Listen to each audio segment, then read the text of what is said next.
जय श्री हरि।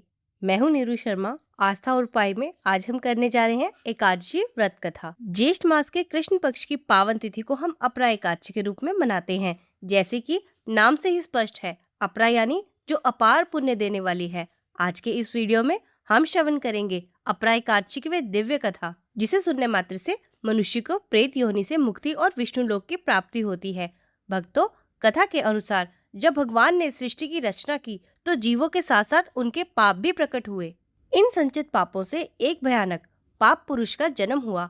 जब दयालु भगवान ने देखा कि उनकी संतानें पाप की ओर झुककर नरक के कष्ट भोग रही हैं, तो प्रभु का हृदय भर आया। अपनी करुणा से भगवान ने अपने अंगों से एकादशी देवी प्रकट की। एकादशी के आते ही पापों का प्रभाव क्षीण होने लगा। तब भयभीत होकर पाप पुरुष प्रभु की शरण में गया और अपने अस्तित्व की रक्षा मांगी। तब भगवान ने उसे आदेश दिया कि हे पाप पुरुष, तुम एकादशी के दिन अनाज में निवास करो। यही कारण है भक्तों कि एकादशी के दिन अन्न ग्रहण करना साक्षात पाप को अपने भीतर उतारने के समान माना गया है। जब महाराज युधिष्ठिर ने भगवान कृष्ण से इस व्रत का फल पूछा तो प्रभु ने कहा, हे राजन, यह एकादशी अचला तथा अपरा दो नामों से जानी जाती है। पुराणों के अनुसार ज्येष्ठ कृष्ण पक्ष की एकादशी अपरा एकादशी है, क्योंकि यह अपार धन देने वाली है। जो मनुष्य इस व्रत को करते हैं वे संसार में प्रसिद्ध हो जाते हैं। इस दिन भगवान त्रिविक्रम की पूजा की जाती है। अपरा एकादशी व्रत के प्रभाव से ब्रह्म हत्या, भूत योनि, दूसरे की निंदा आदि के सब पाप दूर हो जाते हैं। इस व्रत के करने से परस्त्री गमन, झूठी गवाही देना, झूठ बोलना, झूठे शास्त्र पढ़ना या पढ़ाना, झूठा ज्योतिषी बनना और झूठा वैद्य बनना आदि सब पाप नष्ट हो जाते हैं। जो क्षत्रिय युद्ध से भाग जाए वे नरकगामी होते हैं, परंतु अपरा एकादशी का व्रत करने से वे भी स्वर्ग को प्राप्त होते हैं। जो शिष्य गुरु से शिक्षा ग्रहण करते हैं फिर उसकी निंदा करते हैं, वे अवश्य नरक में पड़ते हैं, मगर अपरा एकादशी व्रत करने से वे भी इस पाप से मुक्त हो जाते हैं। जो फल तीनों पुष्कर में कार्तिक पूर्णिमा को स्नान करने से या गंगा तट पर पितरों का पिंडदान करने से प्राप्त होता है, वही अपरा एकादशी का व्रत करने से प्राप्त होता है।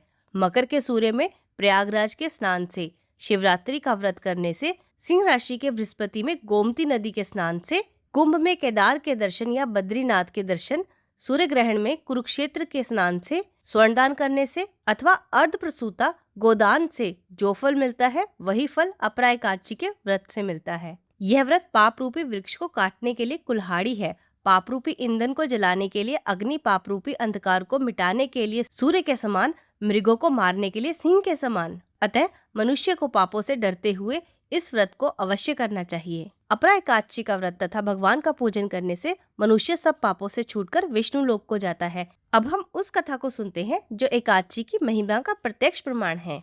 प्राचीन काल में महिध्वज नाम के एक धर्मात्मा राजा थे।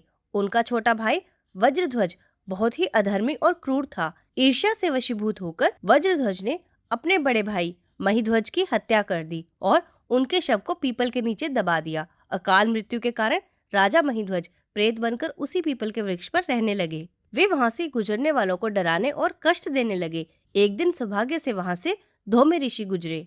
अपने दिव्य दृष्टि से ऋषि ने राजा की इस दुर्गति का कारण जान लिया।